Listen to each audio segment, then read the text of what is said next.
Taittiriya Upanishad very beautifully says, there is a very big Upanishad which deals on this I subject.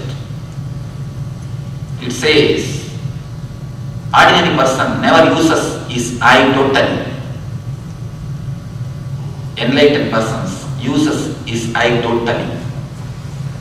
There is no difference between you and the enlightened. There is only one difference. If you know the methods and techniques to use your I totally, it expands. If you don't know to use your system, methods, your I totally, then you are in trouble.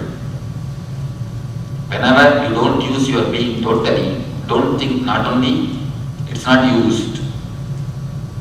The one more big trouble is that when it is not used, it becomes cancer in your being. Anything which is not used, which is not helping your system, which is not becoming your being, that will become a cancerous growth. Am I right? Anything which does not allow your body function, any new object, any new thing which is entered in your body, but which is not becoming your body, which is not becoming your being, which is not absorbed in your system, if it stands alone, if it stands separately, not only it is not useful, it will become cancer. It will become a seed for any cancerous growth. The same way, if you don't use your I totally, it is not only that you are not using it, that will become a cancer in your being. We all carry the cancer which is called I, the unused I, which we can name it as an ego. What is the difference between your I and their I? When you don't use your I totally, it becomes cancerous. The river, if it continuously flows, river also will be pure. Whomsoever comes near the river, they will also be purified. If it does not flow, if it becomes a small pool, what happens? It gets dirty. It gets contaminated. First, it becomes dirty. Whomsoever comes near, they also become dirty. The same way your being, when you use your being totally, when it expands, when it becomes total, it will be joyful, blissful, it will be an eternal bliss, Nitya Ananda. And it will make everybody joyful, everybody blissful, everybody beautiful. When you are flowing, expanding, you will be in eternal bliss, and you will make whomsoever comes around you, you will put them also in the eternal bliss, Nitya Ananda. But when you become a pool, you will also be in a very low mood, depressed, always dull, dead. If you are a river, you make yourself joyful and the others also. If you become a pool, not only you stink, you create smell, you disturb others also. Whomsoever comes around you, you put them also into the same smell. You create disturbance for them also. What is the way to be a river? What is the way to expand? What is the way to be total? What is the way to be a big I? I always say, the difference between your I and their I is small I and the capital I. For you it is a small I, for them it is a big I. What is the difference between your I and their I? It's nothing but small I and the capital I. Once you understand, you are a total. Once you start using your total, it's actually using nothing else. You have tremendous potential in your system. If you just know how to use, how to expand, That's enough. You will see. You reach the big I state. There are 5 techniques or understandings given to us to use ourself totally, to use ourself to the maximum by Taittiriya Upanishad, a great Upanishad. Upanishads are nothing but the research reports of the great enlightened masters. It's the research report of inner scientists. You have 2 kinds of scientists. One is outer scientists, whom you know, all these scientists who has created this mic, scientist who has created this video camera, scientist who has created this light. All these people are scientists of the outer world. There are scientists who work on the inner world. They are only called as rishis, enlightened masters. When an inner world scientist, when they become enlightened, they publish their research report, how they walk, what are the difficulties they faced, what are the ways they lived, what are the ways they overcome the difficulties, and how they reach the ultimate state. Their reports are only called as Upanishads.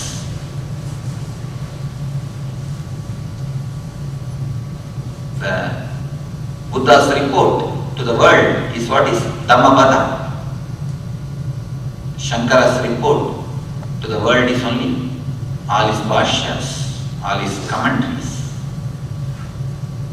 When masters publish their report, give their report to the world, it is called Upanishads. Here is a beautiful Upanishad, Taittiriya Upanishad.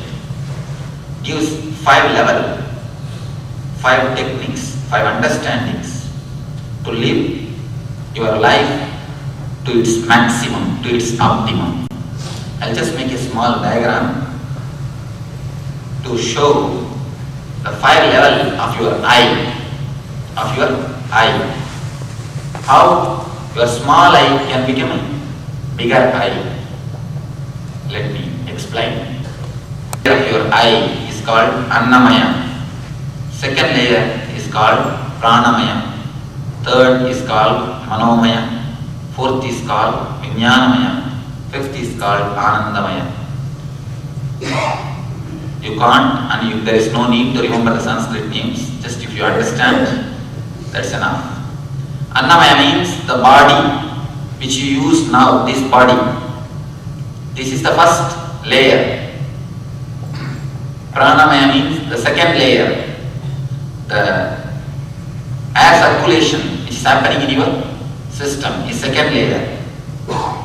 Manomaya, the inner chattering which is continuously going in your system, is called third layer. The sleeping hours is called fourth layer. Your energy or your ananda, your excitement, your happiness, your bliss is called fifth layer. Then when you cross the fifth layer, you become the big eye, then the small eye. Here you are Buddha, here you are Buddha. When you don't use your being totally, you are simply Buddha. When you use all your 5 system, all your 5 layers, totally you are a Buddha. It is not that somebody can use and somebody can't use. Everybody can use. It is available for everybody. Only it is up to you whether to use it or not, whether to have it or not. It is your individual decision. Here, I am going to just give you few small explanation and understanding about these 5 layers. Then you can decide whether to use your systems and become joyful, whether to flow like a river or to be like a pool, small pond. But be very sure, whenever even one layer, if it is not used, not only you don't use 20% of your being, that 20% becomes cancer. It becomes a cancerous growth. Not only it's a less, it is something worse. Simply if it is only less, nothing much is lost after all, little bit. But it is not only less, it becomes worse. Something cancerous in your system. First, Annamaya Kosha, the first layer. The Upanishad says beautifully, Annam Brahmeti Navyajanat. The food is God. Anna means the food. Food is God. Don't waste it. The original meaning is simply understood opposite way. People think don't waste it means, oh, Upanishad says eat it and everything. Whenever I go to the devotee's house, it is a prestige for them to feed me. For me, it's a life and death question. For them, it is only prestige. So what they do? They fill the whole table, not only the leaf, the whole table with all types of food. And then they put everything into my leaf. Then they tell me, no, Swamiji, you should not waste the food. Please eat it again. They try to guide me. No, you should not waste the food. Please eat it, Swamiji. See, if you waste the food outside, only the food will be wasted. If you waste the food inside, the system also will be wasted. Just because it will be wasted, if you put the food inside, what will happen? The system also will be wasted. There are few guidelines about your food to expand this body, to use this body at its maximum. At its maximum. If you follow these few basic guidelines on the food, you will see your body is alive, active throughout the day. From the moment you get up from your bed to the moment you go to the bed. You know only one thing in your life, the no diseaseness, never the health. We forgot the very concept of health. There's a beautiful verse which says about health. Quotation which says about health. What is health means? It's from Tantra. When you get up from your bed,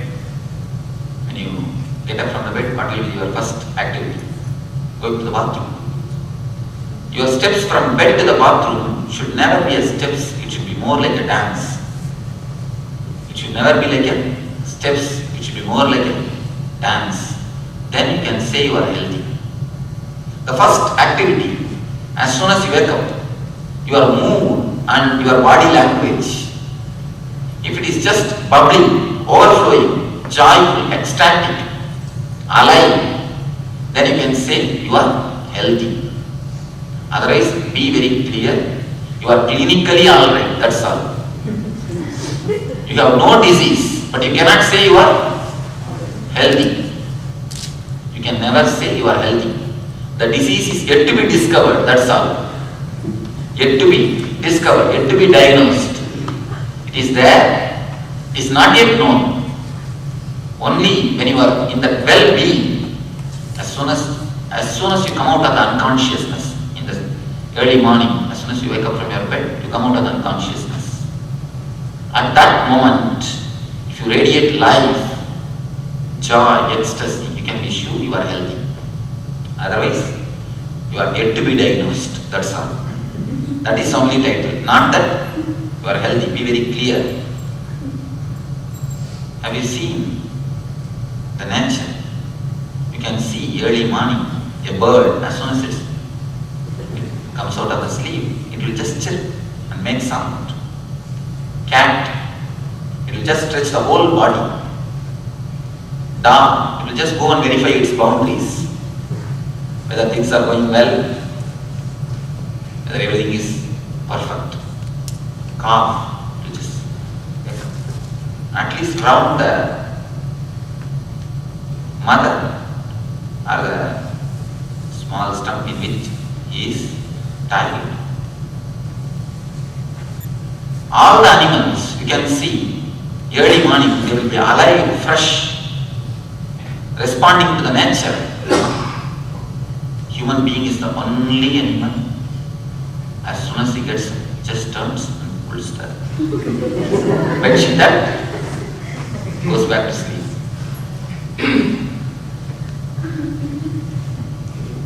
As soon as you get up, what you do? One turn, pull the bedsheet and go to sleep. Human being is the only animal who is not fresh after his sleep and after his food. Who is not fresh after his food. We are the only animals who have disconnected themselves from the nature. We are the only being who have disconnected ourselves from the nature. No other animal has missed the nature. A small story.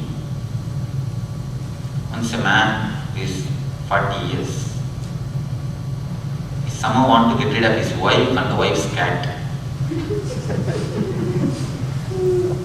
40 to 50 only, the new knowledge descends on you. He somehow wants to get rid of his wife and the wife's cat. Anyway, he could do nothing about the wife. At least the wife's cat, he wants to drive the cat. He took the cat in his car and some 10 miles away, he left the cat, came back to the house.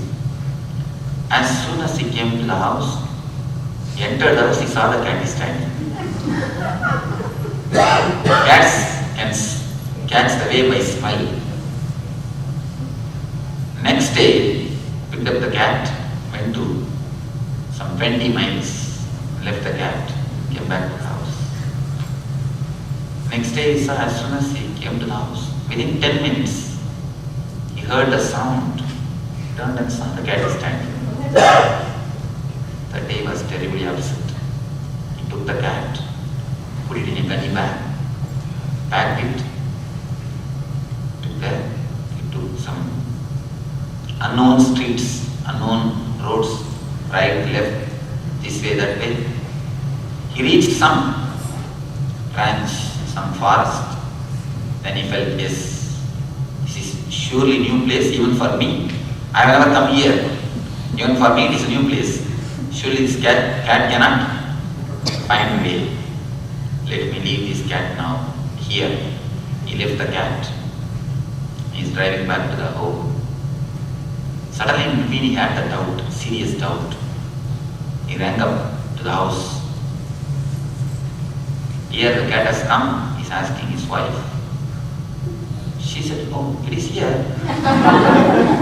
It's already here. What are you talking? The next person he asked, please find out the way from cat, I have missed my way.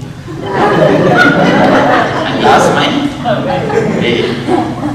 Human being is the only animal who lost his touch with the nature,